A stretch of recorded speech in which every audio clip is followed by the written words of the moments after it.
হায় যুবক, কখনো ভাবো না মনে হয়, ঠিক না? বাব্বা কোত্থেকে ভাবতা তোমাকে যদি আল্লাহ কুষ্ঠর চামড়ার এরকম আবরণ না দিত, যদি না দিত আল্লাহ, তো দুনিয়ার কেউ তার ওড়না পেঁচায়া গলায় ফাঁস নিত না। আল্লাহ গোস্তের আর চামড়ার আবরণ তোমাকে এমন দিছে যে অনেক জন ওড়না গলায় পেঁচায় ঝুলা যেতে চায়, আর তুমিও দেখা বিষের বোতল ডগডগ ডগডগায় গিলতে চায়। কি দেখো, চামড়া আর গোস্তের আবরণই তো, আর কি আছে? আর কি আছে? চামড়া আর গোস্তের আবরণই তো। এটা দেখি তো পাগল, ঠিক না?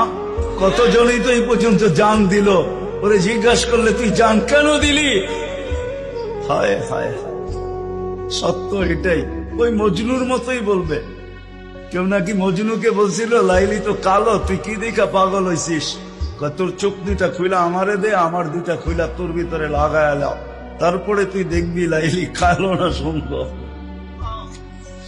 সত্য এটাই।